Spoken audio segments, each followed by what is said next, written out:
चुनाव के वक्त जनता के दरवाजे पर जाकर उनके पैर छूना, जनता की हाँ में हाँ मिलाकर जी हुजूरी करना, ये सब आम हो गया है। आम बात ये भी हो गया है कि चुनाव जीतने के बाद उसी जनता की तरफ मुड़ के ना देखना। अगर गलती से उन पर नजर भी पड़ जाए तो ऐसे मिलते हैं मानो उन पर एहसान कर रहे हों। खैर, ये तमाम बातें अब आम हो चुकी है और नेताओं को भी ऐसा ही लगने लगा है कि चुनावी प्रक्रिया यही है, इसीलिए वो इन बातों को ज़्यादा सीरियसली नहीं लेते हैं। लेकिन जनता अब आम नहीं रही, वो इस बात को समझने लगी है कि कौन नेता अवसरवादी है और कौन जनतावादी। जनता अब सवाल पूछने लगी है।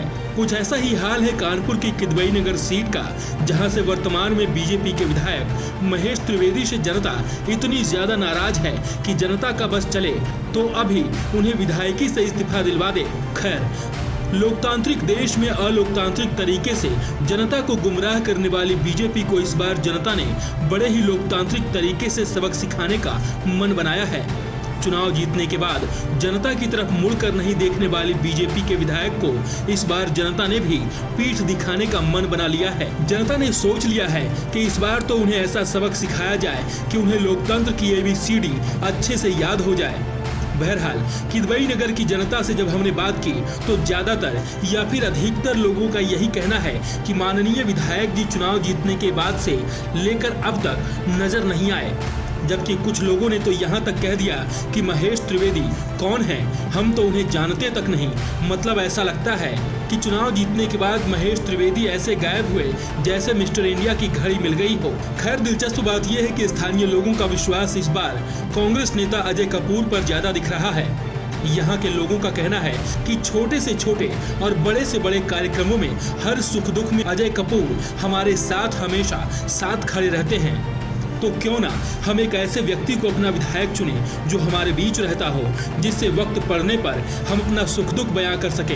कुल मिलाकर देखा जाए तो इस बार कानपुर की किदवई नगर विधानसभा की जनता का विश्वास अजय कपूर पर दिख रहा है। किदवई नगर सीट का समीकरण करीब 1,10,000 मतदाता ब्राह्मण है, जबकि 50,000 वोटरों की संख्या वैश्य है। दलित वोटरों की संख्या 35,000 है। 30,000 पिछड़े वर्ग के वोटरों की संख्या है। वहीं 30,000 मुस्लिम वोटर्स भी हैं, जबकि 25,000 वोटर सिख और पंजाबी समुदाय के हैं।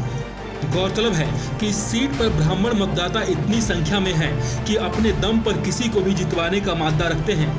यही वजह है कि पिछले चुनाव में बीजेपी ने ब्राह्मण कार्ड खेलकर वोटरों को लुभाया था, लेकिन पिछले 5 सालों में न तो सड़कों की हालत सुधरी, न ही यहाँ के मूल समस्याओं का समाधान हुआ। विकास हुआ तो बस शहर के चौक चौराहों पर लगे पोस्टरों का, जो अब पहले से भी ज्यादा बड़े हो गए हैं और झूठे विकास के दावों को और ऊंचाइयों पर ले जा रहे हैं। खैर, अजय कपूर इससे पहले भी 3 बार विधायक रह चुके हैं और जनता उनके काम को अच्छी तरह से जानती है। आज जनता भी मान रही है कि 2017 में बीजेपी ने कैसे उन्हें जाति के भ्रम में फंसाकर उनका वोट हासिल किया था। लेकिन इस बार जनता ने मन बना लिया है, अब की बार बहेगी बदलाव की बयार।